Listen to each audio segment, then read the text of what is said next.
Okay. All you have to do is be on the court side. Okay, so I would like to get started in interest of time today, and it's a pleasure to welcome Professor Kyle Leach today at McGill. So after completing his PhD actually in 2013 at Guelph University, Kyle accepted a postdoctoral fellowship at Triumph, where he worked on novel entrapped decay spectroscopy studies on highly charged radioactive ions. He then moved on 2 years later to Colorado School of Mines as a faculty member there, where he's currently an associate professor in the physics department, but also with a joint appointments in both nuclear engineering and quantum engineering. So he's the recipient of several awards, and let me mention, for example, the DOE Office of Science Early Career Award, as well as the APS Moore Foundation Fundamental Innovation Award. He is also currently the spokesperson of the BeEST experiment, of which we're going to hear about today. And I've also discovered one more thing recently, that as a good Canadian, he's a great hockey fan, except that he doesn't root for the right team, but that can always be fixed. So I'm sure you join me in welcoming Dr. Kyle Leach today for today's colloquium. Thank you very much, appreciate it. So it's a great pleasure to be here at McGill. It's been a few years since I've been in Montreal, so I've gotten the extreme ends of the weather that you would get in February over the last 2 days even. So today what I'm going to talk about is a really heavily interdisciplinary type of work that we've only started doing over the last few years, where we try to couple doing high energy physics motivated studies with rare isotope nuclear decay inside of very specifically designed materials that we use as quantum sensors. So I'll start with the last part of that first. And the term quantum sensing gets thrown around an awful lot, but really what it means is that you have some form of experimental work that uniquely exploits a very quantum phenomenon. So it's something that there is no classical analog for detection, but it's something that you use in technical applications based purely on their quantum properties. So this is just a phrase that comes directly out of one of the major initiatives in the US, which I'll talk about in a second. But ultimately, for us, what this means is we take very small devices, we cool them down to very low temperatures, and we measure very cool things. And that's ultimately what it is in the chain that we try to do. Now, the US, part of what it is that stimulated us to start getting into this is that there's something in the US called the US National Quantum Initiative, which appropriates large amounts of funding to basically enable studies like this. So it's starting to approach $1 billion a year of investment for the scientific community across things like quantum computing and applications, all the way to sensing the types of things that we do. So the Department of Energy and the National Science Foundation in the US basically take this strategy, and in 2019 they commissioned the Nuclear Science Advisory Committee, of which this is the advisory board that our community works on, and basically commissioned a document on how best to use nuclear physics and quantum information science and couple these two fields to attack things like the US National Quantum Initiative. And basically what came out of this is that there are two types of sensors that are effectively classified. These quantum sensors 1.0, which is effectively what I'll talk about today, things like transition edge sensors, Josephson parametric amplifiers, superconducting tunnel junctions, the latter of which I'll talk extensively about. And then there are things, and these are currently used today, and then there are things like quantum sensors 2.0, which are currently under development, things that exploit uniquely quantum properties such as coherence or entanglement. And for my group, this is an old picture because we haven't gotten together in a while, but this is some fraction of my group that works on the quantum sensing. At my group, we basically try to attack this using the combination of these quantum sensors or superconducting devices and rare isotope decay. So our work generally looks like this. It's classified into two major projects, the BeEST experiment, which I'll talk primarily about today, and then something new, which I'll talk about towards the end, which we call SALER. But the idea is that we couple these low temperature detector technologies, which give us extremely high energy resolution and sensitivity, to rare isotopes, which undergo spontaneous radioactive decay. And so we can address things all the way from searching for exotic dark matter particles to beyond standard model neutrinos, to TeV scale physics based on measuring nuclear recoils, all the way to using and developing quantum sensors as surrogate for living tissue to try to understand the way that cancer radiotherapy can be optimized. So, new physics. We're going to start with this because this is generally the field that I'm most interested in. What is it and where do we search? So this is sort of the canonical standard model picture that you show when you give talks. But basically, these are the fundamental particles of the standard model as we currently understand it. There are 3 generations of quarks and 3 generations of leptons.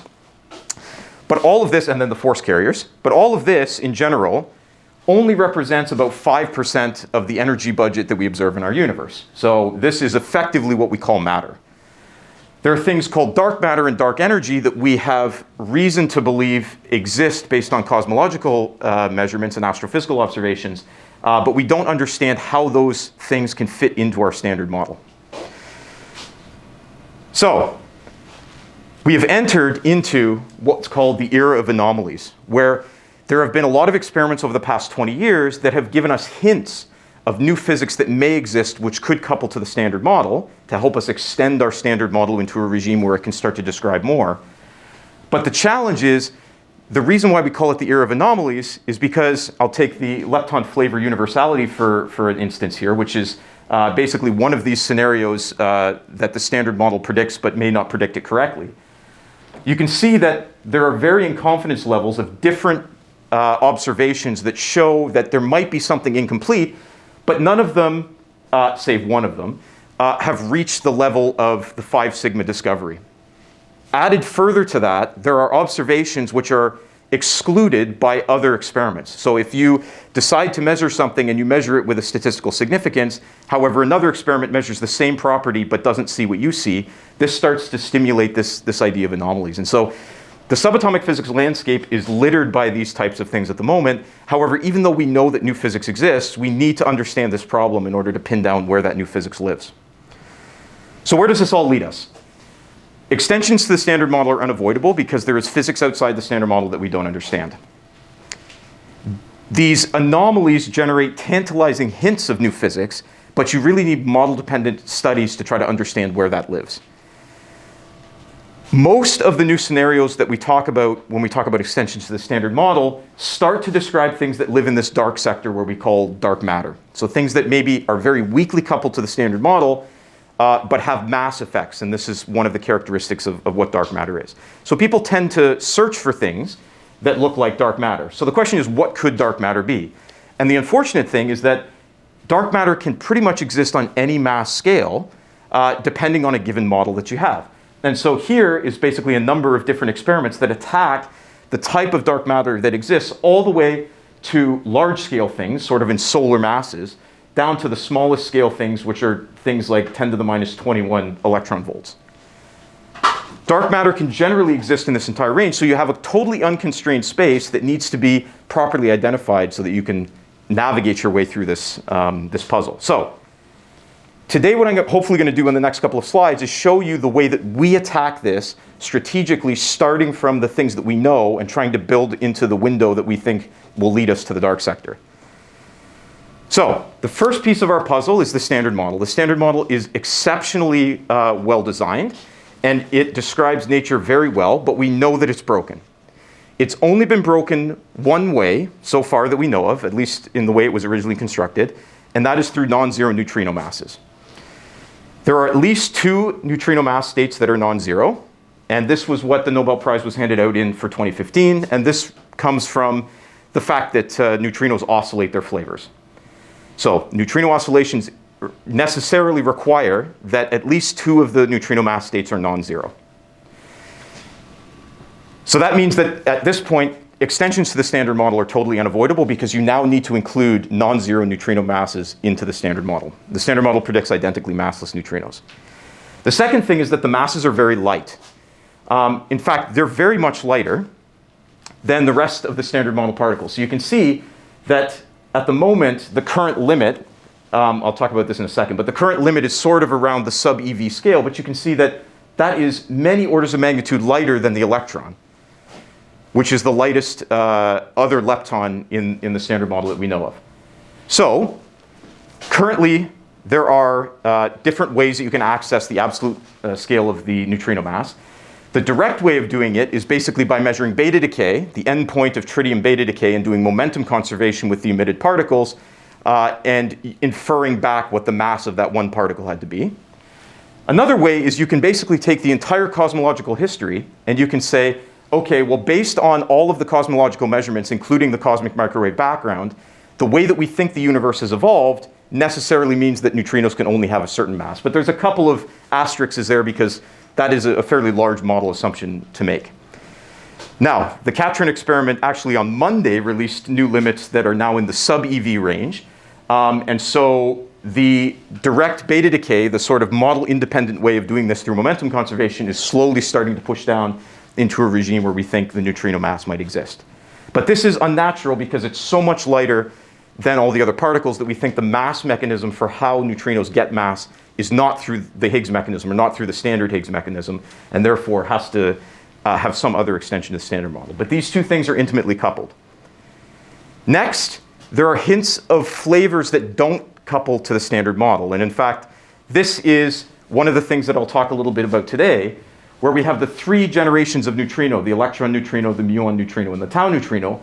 All of them respond to the weak interaction because they're emitted in various types of decays, but they also have very light masses. There are things that are proposed that have much heavier masses but don't couple to the weak interaction. So we call them sterile neutrinos because they're sterile with respect to the standard model. And so the idea is these have things which have left-handed and right-handed characteristics, which I'll talk about in a minute. But the idea is that these could potentially represent dark matter because they're very weakly coupled to the standard model. Yet it turns out in the model-dependent way, you can add these back into any new standard model quite easily. Sterile neutrino searches are one of the areas where there are a tremendous amount of anomalies. This is an experiment called the BeEST experiment, which is a experiment in Russia that basically searches for sterile transitions. You can see here that this is their, I have a pointer here. This is their result, but you can see that this space has already been excluded by several other experiments. So they claim to have made an observation in a region that has been excluded by others. So this adds to this idea of anomalies in the data that sort of need to be understood in a model-independent way. And the hope is that by probing these hints of sterile flavors, that you can eventually add these pieces to the standard model, because it turns out that the most straightforward, least model-dependent way of adding this back in is excellent solutions for the dark matter problem and something called the baryon asymmetry of the universe, which describes why we have a universe that's filled with matter and not a universe that's filled with nothing, basically. So the question is this great neutrino puzzle pointing to multiple missing particles and not just a single sterile neutrino or a single scenario? And this brings us now into the strategy of how we try to break the standard model open through the neutrino door. So let's take a look again at the neutrinos in the standard model. So there are three flavors of neutrinos in the standard model: the electron, mu, and tau neutrino. However, these are their weak interaction states. These are how they interact with the standard model. It turns out these are not equal to their mass eigenstates. So they have three mass eigenstates, nu1, nu2, and nu3, such that in beta decay, when you emit an electron neutrino, if you look at it in mass space, it's actually a superposition of three different masses. So today I'm going to talk quite heavily about doing momentum conservation. And when you do momentum conservation in beta decay, you don't conserve momentum with the flavor state, you conserve it with the mass states, because that is how momentum is generated. So these UE1, UE2, and UE3 are basically the top row elements of this matrix, which is called the PM&S matrix. And so when you emit an electron neutrino in radioactive decay, it's a superposition of these three different mass states that are determined by the elements in that top row. Now, what does that look like from a schematic standpoint? So if we now write down nu1, nu2, and nu3, the mass states, you can now represent these as a superposition of some fraction of the different flavor states. So you could say nu1 is primarily nu-e with a little bit of nu-mu in there and a little bit of nu-tau. But there's also something that could exist outside of this. So one of the ways that people try to add neutrino mass into the standard model to create the new standard model is through something called the type 1 seesaw mechanism.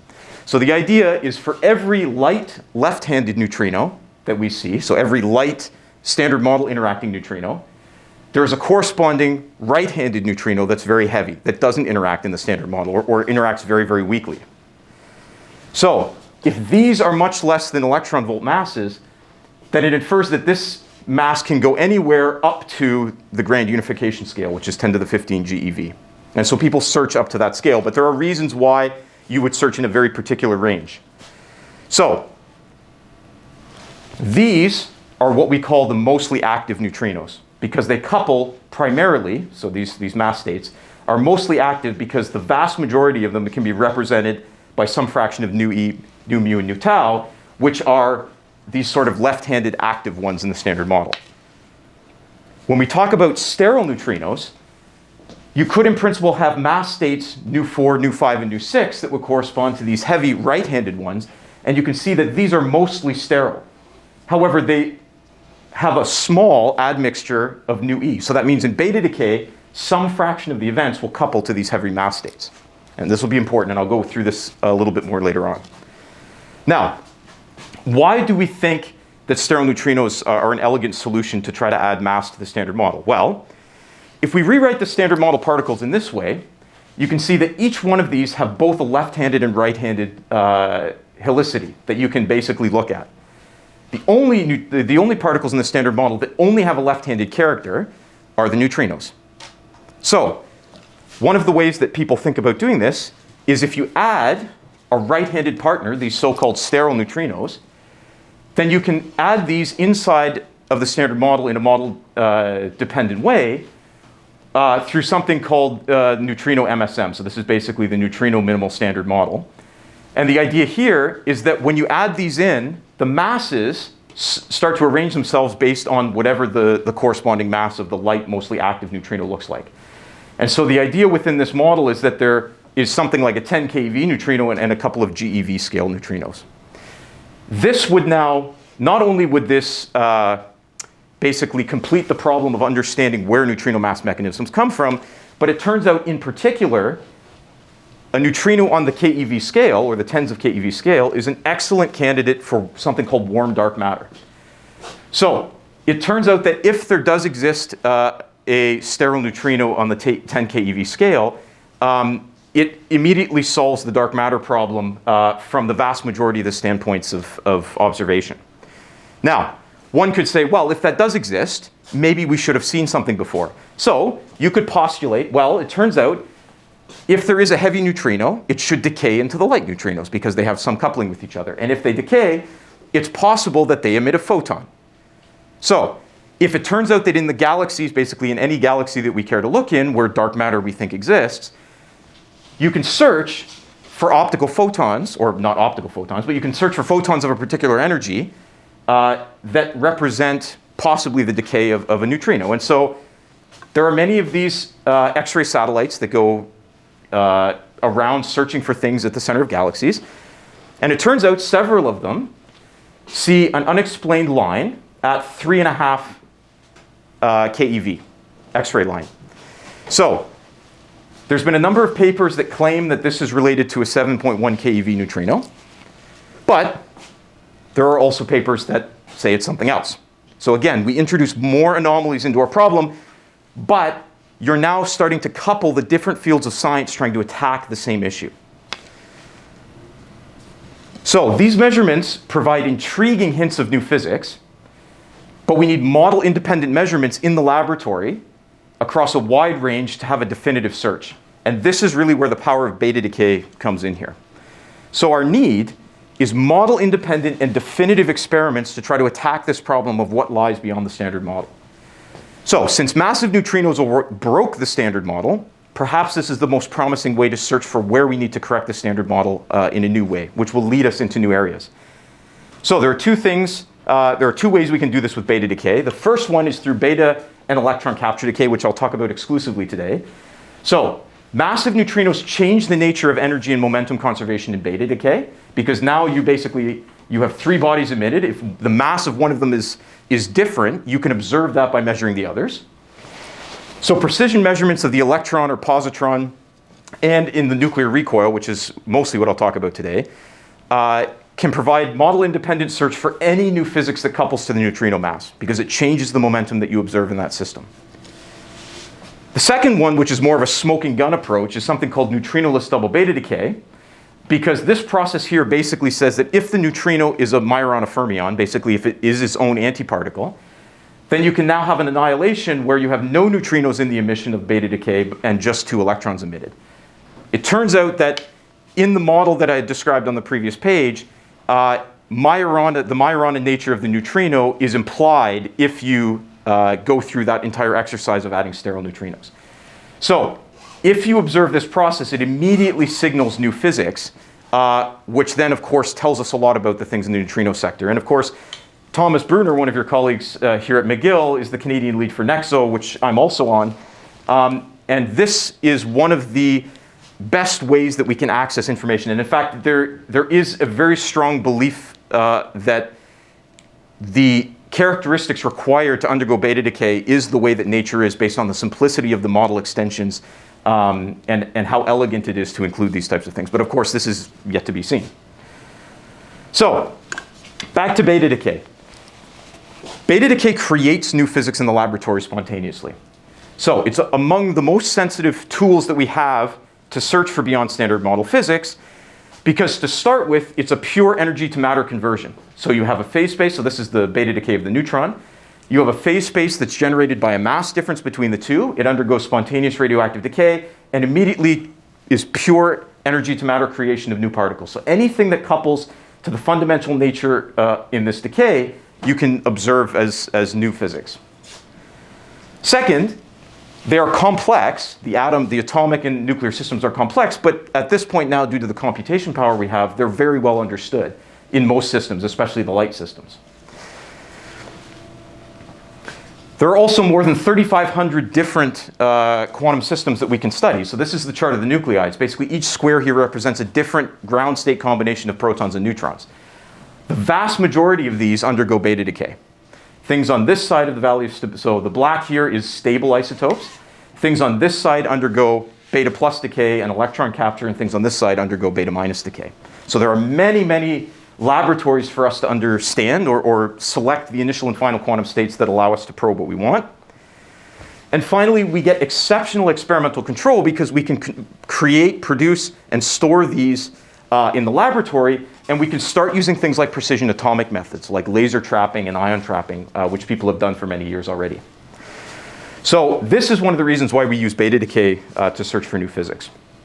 Now, when we're talking about doing neutrino physics, momentum conservation is really the tool that we want, because neutrinos are emitted, and even though we can't detect them, we can detect the products that are left over. So beta decay is the most common form of nuclear decay and typically has total decay energies in the sort of 0.1 to 10 MeV regime. So that's the total decay energy that we have. There are 3 bodies in the final state, 2 of which are fundamental fermions. So again, in beta minus decay, you have a parent nucleus that decays to a daughter with the emission of an electron and an anti-electron neutrino. In the final state, there are 3 bodies. So that means if you only measure one of the bodies, there's a continuum of ways that you can share energy and momentum. So you get a continuum if all you do is measure one body. So in here, you would basically hypothetically measure the neutrino, and you would get a spectrum that looks like this. Now, there's an analogous weak process called nuclear electron capture. In nuclear electron capture, you capture an orbital electron in the initial state and undergo the weak process of beta decay, but now in the final state, you only have 2 bodies. And there's only one way that you can share energy and momentum between 2 bodies, and that gives you a delta function if you only measure one of the particles. So you don't measure the neutrino because it's very, very weakly interacting, but you can measure very precisely the nuclear recoil. And in fact, we can measure it so precisely that if you write down the kinetic energy term for the nuclear recoil, it explicitly depends on the neutrino mass. So if you can access all of the quantum information of the daughter system, you have direct access to all of the quantum information of the neutrino mass. And this is what I'm going to talk about today. So beryllium-7 is the ideal case. So we use beryllium-7, which is a pure electron capture decaying nucleus. It's the ideal case to search for heavy mass states, these mostly sterile states, because it has a very simple atomic and nuclear structure. There are 4 electrons and 7 nucleons. It has the largest Q value of any of the pure electron capture decaying cases, 862 keV, which gives us, because it's a large amount of decay energy and a light system, it gives us the maximum kinetic energy of the nuclear recoil. But even with that, the nuclear recoil is only getting a kick from the neutrino, and so the recoil energy is only about 57 electron volts. So this is challenging to measure when we talk about nuclei which have masses of GeV, and kinetic energies of the outgoing neutrino, which are in the hundreds of keV region. Now, like I was saying before, we can have access to search for these heavy, mostly sterile states, because in electron capture, like in beta decay, you only ever emit the electron flavor of the neutrino. However, like I said before, the electron flavor is a superposition of all the possible mass states. So what happens is, when you emit the electron neutrino, you basically have a detector. The electron neutrino goes away. As soon as you detect the lithium recoil, you collapse the wave function and force it into one of these mass states, which then determines what the energy of the lithium has to be due to momentum conservation. So if you had a precise enough detector, you could actually measure the absolute masses of all of the neutrino mass states and their relative contributions, so the elements in that top row of that matrix I showed. But what you can also do, which is easier for us to measure and is the first step of what we're trying to do, is if there are any heavy sterile states which are coupled to this electron flavor, those generate a peak that is separated away from what we get from measuring the superposition of these three pseudo-degenerate mass states. So in our spectrum, we primarily get a standard model signal that comes from the nuclear recoil from light, mostly active states. So this is the lithium recoil. And if there are any heavy states that are emitted in some fraction of the decays, you get an entirely shifted spectrum where the shifting corresponds to the change in momentum conservation due to a heavy mass. The challenge for us is to measure lithium-7 recoils that are about 50 electron volts with a resolution of about an electron volt or better. And this is fairly challenging. And this is where our quantum sensing comes in. So the technology that we use is something called superconducting tunnel junctions. They are two superconducting electrodes that are separated by a thin insulating tunnel barrier of a few nanometers. What we do is we directly implant the beryllium-7 radioactive ions into the outer layer of the tunnel junction. When it undergoes radioactive decay, the energetic particles interact inside of this outer layer. They break the Cooper pairs of the superconducting ground state. Quasi-particles tunnel across this tunneling barrier, and then we read out a tunneling current on the other side. And the tunneling current is proportional to the amount of radiation that was deposited inside of the outer layer. So this is a picture of what one of our sensors looks like, the area of them. So they're about 200 nanometers thick and about 50 to 100 microns by 50 to 100 microns. This is a picture of effectively the same thing that I just described over here, but in sort of a semiconductor type view. We end up with very high energy resolution because the superconducting energy gap delta is of order millielectron volts, which is 1,000 times smaller than that for a semiconductor, which gives us very high energy resolution because you basically generate 1,000 times more charge carrier per unit energy. And the timing resolution is on the order of microseconds, which is much faster than most low temperature technologies that do this, which allows us to count at a high rate relative to low temperature technologies. So this allows us to probe very weak couplings to these heavy neutrinos. Now, this whole thing we call the BeEST experiment. And the general process looks something like this. We have the beryllium-7 that is directly implanted into our outer electrode. This is, again, what the tunnel junction looks like. We have tantalum, aluminum, and niobium-based tunnel junctions. They're developed for us by, they're developed by us and fabricated by Star Cryo-Electronics. The beryllium-7 source is created and implanted at the Triumph ISAC radioactive beam facility in Vancouver, which I'll talk about in a second. And these are what some of our samples look like. We then ship everything. So beryllium-7 has a half-life of about 50 days. So we then have ample time to ship everything to Lawrence Livermore National Lab, where we cool everything down, and our setup is. So we cool down to 100 millikelvin in an adiabatic demagnetization refrigerator. This is sort of the tabletop scale experiment that we have. And while we make our measurement, which I'll show what the spectrum looks like in a second, we also have an in situ, almost event by event characterization and calibration through a 355 nanometer pulsed laser. And so each one of these, this is a direct detection using our STJ of the laser signal, and each one of these peaks corresponds to an integer number of single photons that are detected. So the centroid of each one of these peaks is offset by 3.5 eV. And we end up with very high linearity of the response as well. So the production of the beryllium-7 comes from proton spallation on uranium carbide targets. So really for us, it's the graphite backing. So the idea is you take TRIUMPH's 500 MeV proton cyclotron, you impinge protons on a series of targets inside. Inside of there, you basically create every isotope that's lighter than whatever the target is. These then diffuse out of the hot target environment.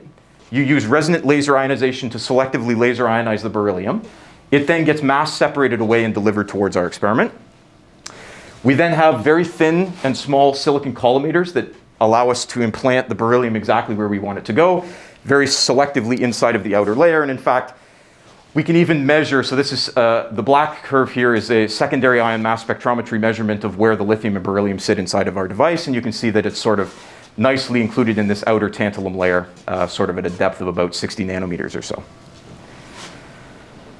And this is the spectrum that we get back. So after this spectrum was taken after a few days of counting, and this is ultimately what we get. And you can see it's not quite as simple as a single peak, as I described before, because there are 2 atomic and 2 nuclear processes that go into the radioactive decay of beryllium-7. So beryllium-7 undergoes electron capture, which means it captures from one of its either 1s or 2s electron orbits. If it captures from the K shell, you now have an innermost electron that has been liberated and has to de-excite.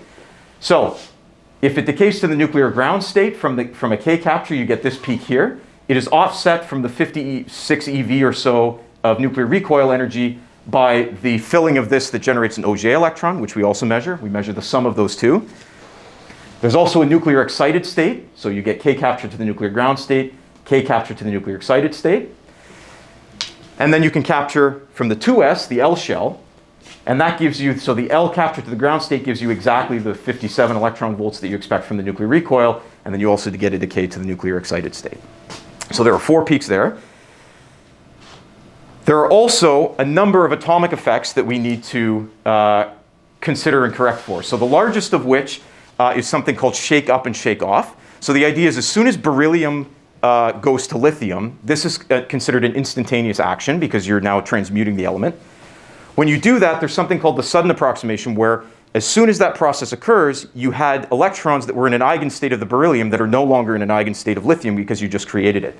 So there's some probability that those electrons either find one of the orbits in the lithium or they are shaken up to a higher lying orbit or completely shaken into the continuum off the atom. And so this is what we end up correcting for. This is why the fit of the spectrum becomes a little bit complicated because you end up correcting for things like shake-up and shake-off electrons. And we, part of our collaboration in Europe basically does the ab initio atomic theory on beryllium to basically look at what happens under this sudden approximation. So all of these things are important to go into our spectrum. Now, can I ask a naive question? Of course, yes. So are you, it's okay, you can hear me. Are you calibrating the energy by just assuming that you have a single event every time there's something that happens and you look at the current that comes through your superconducting junction? So when If there were multiple events, then I could imagine you'd have to worry about whether you have 1 or 2 or 3 events. Right, so what we do is typically, because we need to do, let me go back to this spectrum here. So typically what we do is we integrate a spectrum over 10 minutes or something like that, and that gives us enough statistics that we can then use the laser. So this laser is fired in at 5 kilohertz. Right. And so we need enough statistics in order to basically resolve all of these peaks and do our calibration that way. You really do know. Yeah, Okay. and they're simultaneous. So this is being fired at the same time as we're doing measurement. Yeah. Okay. So ultimately, this is the kind of thing that we get, and the theory actually informs our fitting. So ultimately, once this theory is still under development, but once this theory gets to the level that is claimed we can get to, we may not have to do fits at all because the information should be completely included. And if there is a difference between that, then there's something that either tells us we have new physics, which I think is unlikely at this stage, or it tells us that we're missing something fundamental in our fit. So we actually measure the spectrum much further out, so we can measure it all the way up to a keV, and you can see that these curves here represent these so-called shake-off electrons, where you have this continuum of electrons that basically are being continually emitted at higher energies. So the atomic arrangement effects actually generate first-order peaks in our spectrum, so this is all part of what it is we're trying to measure. But we have the theory to start getting this underhand largely because we use beryllium, and beryllium is a light, simple system with only 4 electrons, and so the permutations of electrons in different states is something that we can understand. However, there is an additional complication, and that is that we're dealing with materials. We are not using beryllium in a vacuum. We are implanting beryllium inside of a matrix. So there are emergent complexities that result from these materials. Basically, as we go from something in a vacuum and adding things into a crystal, the quantum complexity of the system starts to get larger and larger. And so the challenge is when we do our radioactive beam implantation, we don't know on an atom by atom level whether they end up interstitial, substitutional, whether they're next to a tantalum or a beryllium or another lithium. And all of these things change the resolution of our spectrum at the EV scale, because we're measuring things, in the electron volt range here. So you can see that this energy region is much lower than what we're typically used to dealing with in higher energy physics. And so these material effects are EV scale effects that we have to correct for. So the challenge for us is that we have such a sensitive system that has high energy resolution that all of these material dependent properties affect our system. And at first, I thought this was going to limit us from achieving anything further. But it turns out that we can do a near atom by atom characterization of our devices. So the material science community has developed such powerful tools over the past 10 or 20 years that we're able to not only image and determine what the sample looks like after we do our implantation, but that imaging can then be fed into calculations that are done on large-scale computing to inform us statistically of what the broadening looks like depending on the environment of the beryllium and lithium that we've implanted. So the goal is to create a complete atom-by-atom map of our detector and statistically include the effects that we observe on the broadening of our peaks from chemical shifts. The question we're really asking is, how does the beryllium location in the matrix affect the binding and emission energies of what we observe?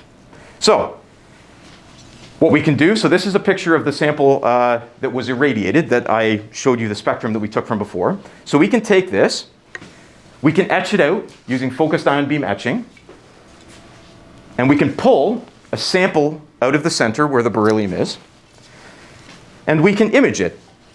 So these are just pretty pictures at the moment. We have a number of more quantitative images, but we haven't published that data yet. It's coming very soon, so I'm not allowed to show it. But basically what we have, as you can see here, this is the tunnel junction. So we have a 165 nanometer tantalum layer. This has the lithium and beryllium in it. We then have our tiny aluminum tunnel barrier. Then we have the base electrode, and then we have silicon oxide and the silicon wafer that's created on. And if we zoom in, you can see this scale is now 10 nanometers, and I don't know if you can see this, but each one of these individual dots here represents individual atoms. And through different materials characterization techniques that we've already done and we'll release information on soon, each one of these can be characterized, and we can understand exactly the environment that the beryllium and lithium sit in when they undergo radioactive decay. We then take that information, so we do our materials imaging both in-house at mines, at Berkeley and Livermore, and we then take that information and feed it to our colleagues at Livermore who do the DFT quantum simulations to map the material-dependent energies. Those material-dependent energies then get sent to our group in Europe, who then do the atomic calculations, but now broaden it with respect to the material-dependent effects.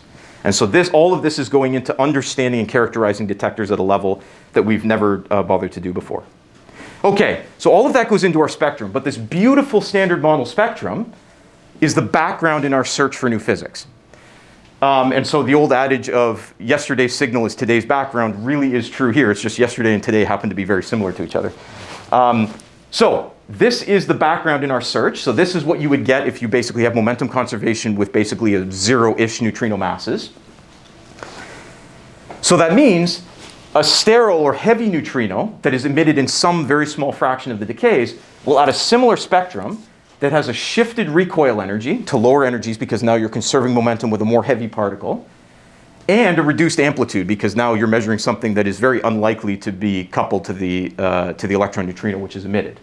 So this is effectively what we try to measure. So statistically, we can pull out something that looks like a shifted spectrum. And it turns out that because we're measuring the entire spectrum being shifted, rather than just a random peak in different places, it A, prevents us from making false identifications if there just happens to be a random peak somewhere, and B, dramatically increases our sensitivity to new physics, because you have to satisfy the statistical requirements of shifting the spectrum. So last year, we published the first limits on the low rate phase 2 data. So this came from a single pixel counting at low rate. So I said we can count up to 10,000 counts per second, but for the very first proof of concept, we only counted at 10 counts a second. And we counted for 28 days. And this was our spectrum, and this is the simultaneously accumulated laser spectrum that we get at the same time. And this is the recoil spectrum that we got. It was generated by basically standard model particles, a pseudo-degenerate or almost zero mass states, for 28 days of counting. And this would be basically an example of what we would have observed if there had been a 300 keV neutrino with a 1% mixing, basically overlaid on top of this. But we have enough statistics that we can pull this out, which is why counting at high rates is so important for these detectors.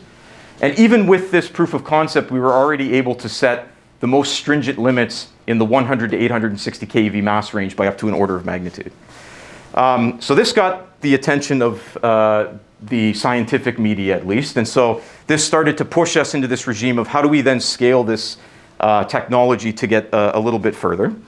And so those two spectra that I showed earlier represent our work from phase 1 and phase 2 of the BeEST. Basically this proof of concept and phase 2 where we start actually doing precision characterization and setting our first limits. We're now currently in phase 3 where we scaled the experiment to 36 and 112 pixel arrays of tantalum-based STJs. Here's actually pictures of what they look like right here. We've already implanted into them and we're taking data at the moment. Phase 4 now uses aluminum-based tunnel junctions inside of a 128 pixel aluminum-based junctions inside of a dilution fridge. So we're basically going to map from our adiabatic demagnetization fridge now to a DIL fridge. And we're now going to, so this is one of the, we've taken delivery on these, but this is now one of the pixels for phase 4. There's some nice work that's ongoing in there, and we've submitted that for publication at the moment. So where does that all project us? So these are our current limits that we got from phase 2, sort of the proof of concept. With phase 3, with our 36 pixels of tantalum STJs, we think we can get down by just about another order of magnitude or so. Once we move to aluminum junctions, counting with 128 pixels for a couple of months or so, we think we can start to push this down by another few orders of magnitude. And in fact, the goal, after we've been asked by the funding agencies where this ultimately leads us, the goal is to eventually push into this cosmologically relevant region where we start pushing into things that we think can exist outside of our solar system in terms of dark matter and how that fits into the standard model. And so this is something we call the Super BeEST, which is 10,000 pixels arrays that are operating, counting at high rate. So the BeEST experiment is a rapidly growing collaboration. Here's some of the people, and this was our most recent remote collaboration meeting. Unfortunately, this is some of us here. But the BeEST starts to lead us into this concept of what it is we think we can do beyond this. So like I said before, the BeEST is sensitive to all new physics that couples to the neutrino mass. And there's a number of exotic scenarios that predict particles that are heavy, but don't really have the same characteristic as neutrinos. And one of them is something called a Majoron. And it's effectively one of these candidates for dark matter. And so like I showed before, this is effectively the spectrum that we get. So this is a single run. So these are, this is the laser pulse, and this is the statistics that we get from beryllium-7 decay for a single run. But it turns out that if we emit a Majoron, which is now an additional particle in this decay, you end up with a 3-body component in this decay. So before I said it was only 2, but now you get a 3-body component. And one of our collaborators, Dave McKean at Triumph, who's a subatomic theorist, basically calculated what the curves would look like for the emission of a 300 keV Majoron and a 100 keV Majoron, and the solid curves are what that would look like in our spectrum. And so we're in the process of setting the limits based on the current data that we have at the moment for this. Now, this started to lead us, this concept of doing additional physics outside of the BeEST started to lead us into this realm of, okay, well, the BeEST only works because we have something that lives long enough that you can implant it, ship it to Livermore, cool it down, and do something with it. And as you can probably imagine, the shipping process of radioactive material outside of the country to a US national lab and a security lab is not easy and takes time. So the question is, well, what if we could do these in situ, these experiments in situ? It allows us to access a wide range of these 3,500 bound systems that are outside of the things that are very close to stability.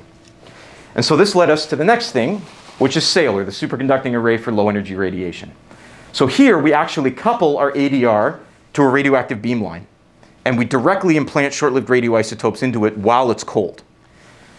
So these can be short-lived radioactive beams from the Facility for Isotope Beams at Michigan State, Triumph-Isaac, CERN Isolde, and so on. So basically anywhere where we can couple this to a beamline.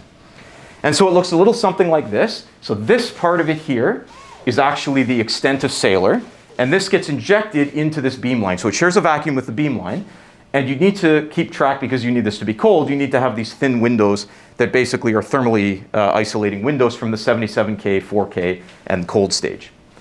Now, one of the challenges is that these windows obviously attenuate the beam.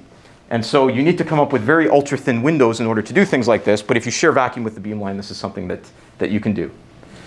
This now gets us access to things that live for 100 milliseconds to a second or so down in lifetime, which dramatically expands the number of cases that we can study. And for us, the fact that we can access more shorter half-lives isn't in itself important, but because most of the things that have the correct quantum states that you want to study sort of live in this regime where they're lived for hundreds of milliseconds. So one of the things that we can do is we can search for new descriptions of the weak interaction in the standard model. So the weak interaction is something called a vector minus axial vector interaction. So for those of you that are familiar, that's sort of this gamma mu times 1 minus gamma 5 here. So this is the standard model effective Lagrangian. And for the weak interaction, there's no fundamental reason why it should be vector minus axial vector. And in fact, if you write out the full Lagrangian, you end up with these right-handed currents that we were talking about before that couple to scalar particles, pseudoscalar, and tensor, which are outside of the current empirical description of what we see, but are not explicitly forbidden. And so it turns out that nuclear beta decay is an incredibly powerful probe of this. And in fact, if you compare this to some of the data from the LHC, even with the very imprecise beta decay data we have at the moment, it's already comparable in this plot of searching for scalar currents and tensor currents. So, and there's a number of short-lived isotopes that we can study using this, doing nuclear recoil measurements. The other thing is there's currently a 4 sigma tension in the standard model in the quark sector. So basically, you can write down an analogous matrix that relates the weak interaction states of the quarks to the mass eigenstates of the quarks. And it turns out that when you do the sum, and this matrix here is predicted to be unitary, which means the sum of the squares of any row or column have to be 1. Currently, the top row, the sum of the squares of the top row are 4 sigma away from 1. And so there is new physics implied at the moment within the quark sector that needs to be understood. And by measuring things like carbon-11, which is one of the first measurements that we plan to make, you can basically set very tight limits on what that physics could look like. So nuclear recoil spectroscopy is a uniquely sensitive probe of new physics in this regime, and it's linearly sensitive to exotic scalar and tensor currents, and allows us to search for TeV scale type physics using nuclear recoils. So this is sort of what you would get from the radioactive decay of carbon-11 into boron-11, and this is what your recoil spectrum would look like. And so you can see here that this is sort of, this is 20, 40, 60, 80 electron volts. So sort of in the wheelhouse that we were talking about before. Now, if we're already probing things that are short-lived and we've expanded the number of cases that we can study, if we no longer rely on something to live for 2 weeks in order to ship it down to Livermore and cool it down, we can also start talking about using quantum sensors as surrogates for living tissue. So most of the things that we use for radiotherapy, you want to be delivered to the body, do its work, and leave the body in a fairly short period of time, hours or even days. So the idea is that you put a radio tracer or some kind of therapeutic element onto an antibody, inject it into a person, the antibody finds the tumor, and whatever radiation is in there damages selectively the DNA of the cancer cell and leaves everything else alone. And hopefully you have a healthy, eradicated tumor in a healthy person.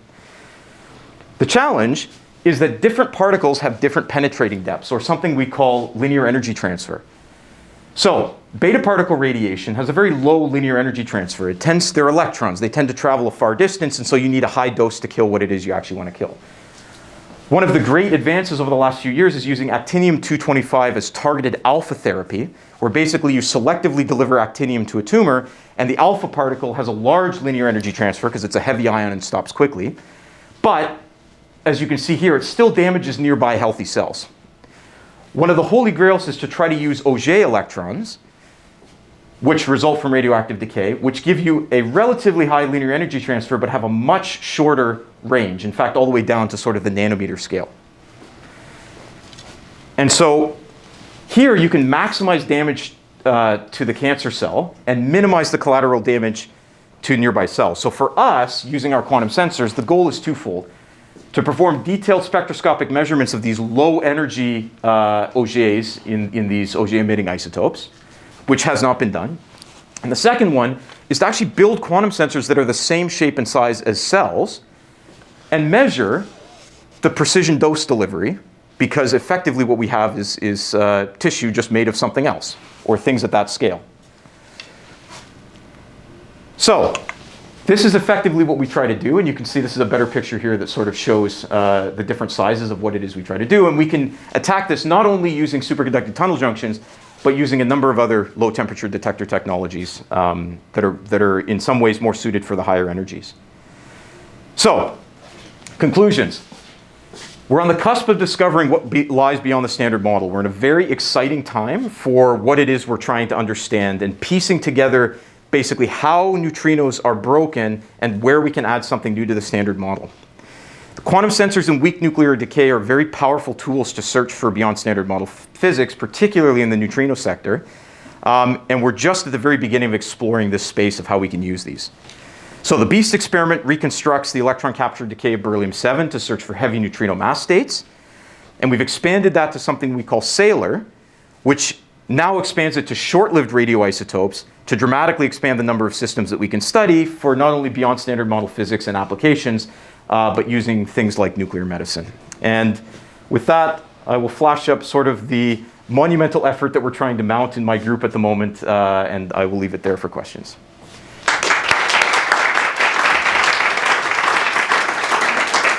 Thank you very much for this really nice colloquium, and I'm sure there's going to be a question from the audience, and I will, if you can raise your hand, I will come to you with the microphone and in order to make sure that we record the audio.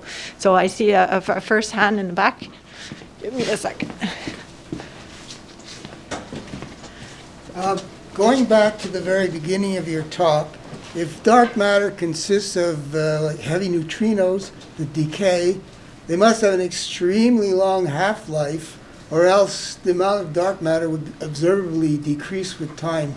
Do you have any idea how long the half-life would be? Yes, and in fact, part of the requirement for having neutrinos, and this is why their mass has to be in sort of the keV range for them to satisfy this warm dark matter constraint, is that when it has this mass, its lifetime is effectively the age of the universe.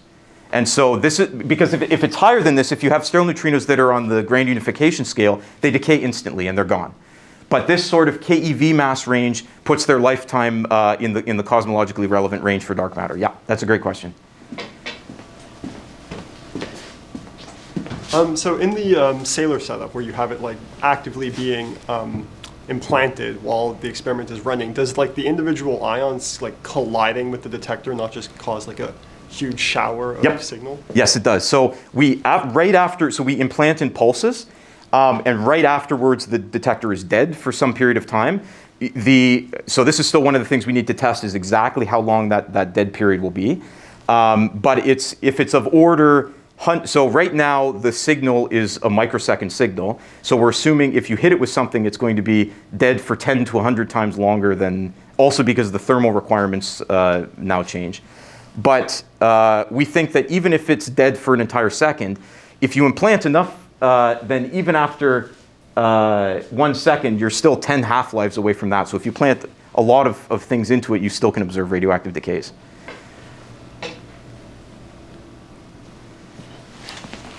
Here.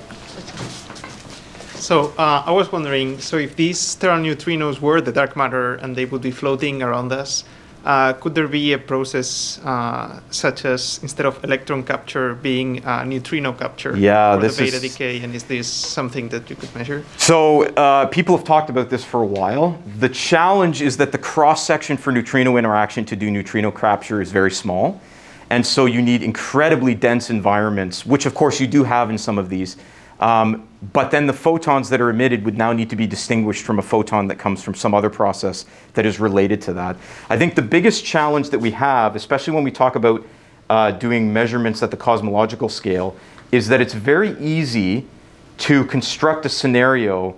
Let me find this slide here. It's very easy to construct a scenario where you could even have, so let's imagine, actually let me show this slide here. It's very easy to construct a scenario. So I went very quickly over this here.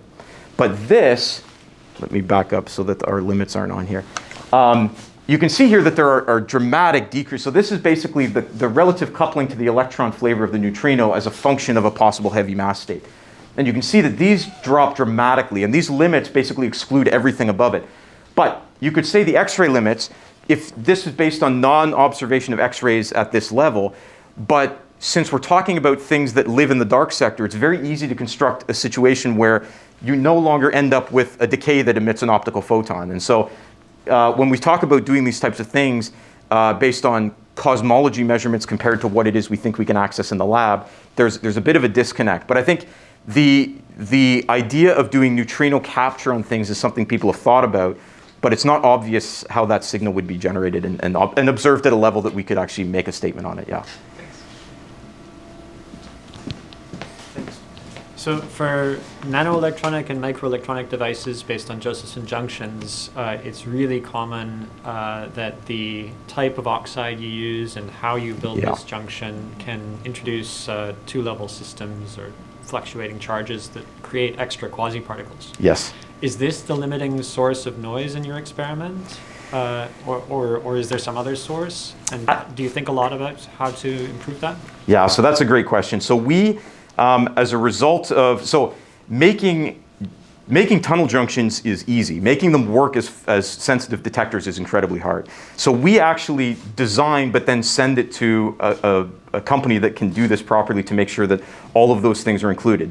But at the moment, our current noise is limited by the background in the array itself. So there's, let me show you this. So if I go back to, no, I don't want this one. If I go back to, sorry, there's so many backup slides now that,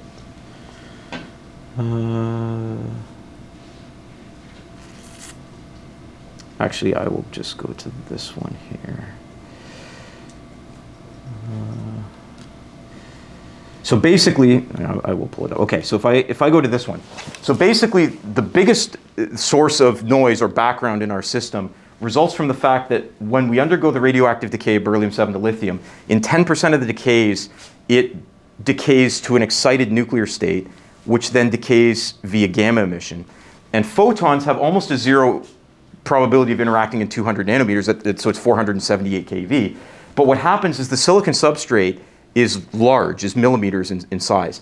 And so it interacts in the substrate and generates phonons in the substrate, which then propagate their way up to the junction and break quasi-particles up here, which then generate a signal. So we haven't, but now we have a solution to this. So we're going to imprint these on silicon nitride membranes, and then we basically put gold thermalization layers inside of it that basically prevent those phonons from propagating their way through. However, we haven't tested those yet, but we think that at some point we're going to ultimately reach a limit that's determined by the detector, but we don't know where that is yet. So, thank you.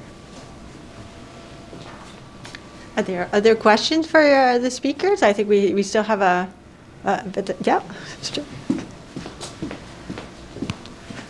So if nobody else is asking, I was wondering, so if with the SALER experiment you have access to other isotopes that may undergo, for instance, double electron capture, could you look for neutrinoless double electron capture? The volume is so small. So the half-lives for things like neutrinoless double beta decay is something like 15 orders of magnitude longer than the age of the universe. So you need basically what NEXO does, which is you need to make your detector out of the same isotopically enriched material and then grow it to tons or kilotons of detector. So yeah, for us, it's just a matter of the unlikeliness of that process. Yeah. Have to be incredibly lucky. Well, incredibly lucky a bunch of times, I guess. Are there other questions for the speaker? Maybe can I ask you just to actually speak a little bit more to the you had a first diagram of your limits, the first limits. Yep. You kind of to zoom in. This one here. I think you had another. Yes, one, I maybe? did. Yeah, I had another one. Because I was curious, so my question is more, I'm curious as to what are the other technologies, yeah, exactly, Right. and approaches that maps out, the original kind of phase space that you're eating into. Yeah, so this is a good question, and I often skip over this, so I apologize. But these, on this plot here, we put only basically momentum conservation, model independent ways of studying this. And so through a number of these are basically different beta decaying isotopes where people either search for a kink in the beta decay spectrum. So some of you will go all the way back to the 17 keV neutrino stuff. Or they do electron capture decay but search for a process called internal Bremsstrahlung. So the idea is that basically when you do electron capture, you are capturing an electron from an atomic orbit, which means it's an accelerating charge towards the nucleus. So an accelerating charge generates Bremsstrahlung. And so you end up with a characteristic photon spectrum that results from doing internal Bremsstrahlung. And so all of these are basically searches through momentum conservation, but they're not doing a direct measurement of the nuclear recoils. They're doing some inferred measurement from electrons or photons, basically. Yeah. Is that Bryman 2019? Is that Doug? Doug, Bryman yeah, from that's Doug. Bryman? Yeah. And you can see that. So in the original one, I think the first time I made this plot was 2 weeks after Doug had published his paper, and I gave a Triumph colloquium. And so you can see this is actually a PowerPoint added triangle here because Doug said my work isn't on there.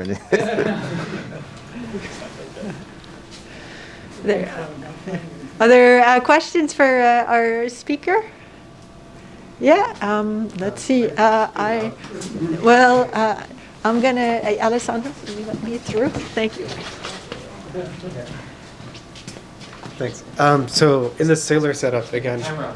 Oh, yeah, sorry. Whoops. So in the SALER setup,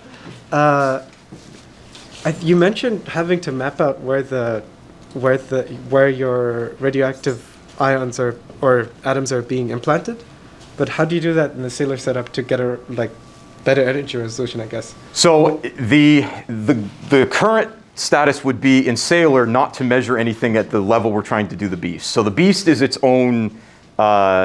own entity, and there's sensitivity goals that we lay out for what it is we need to achieve, and part of that is basically doing this atom by atom mapping.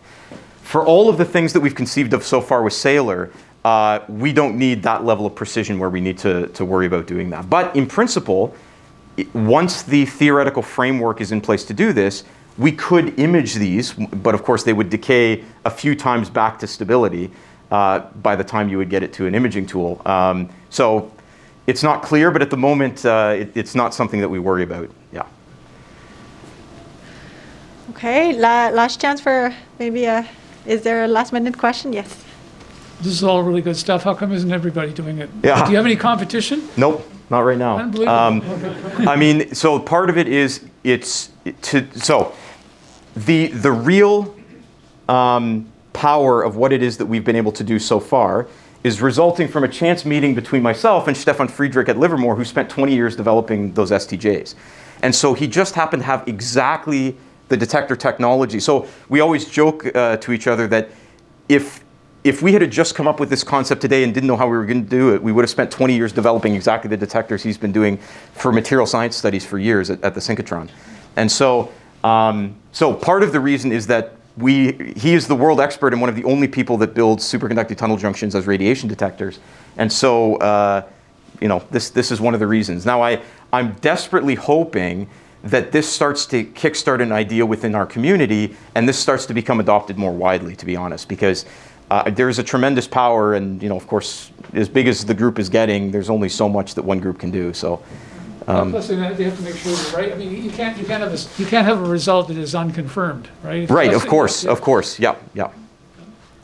Maybe if I can allow myself to also make a comment when you say, why isn't everybody doing this, is because also I think one of the unique challenge is the interdisciplinarity of bringing together people from so many different fields that don't naturally overlap or contribute. And I think that's where, this is kind of, at least even from a subatomic physics point of view, a new frontier to take advantage of overlaps with other fields that can bring in significant sensitivity and unique opportunities. And even the one thing I'll point out here is that even within my group, not everybody is doing subatomic physics. And in fact, on this sheet, there aren't many people on here that do subatomic physics.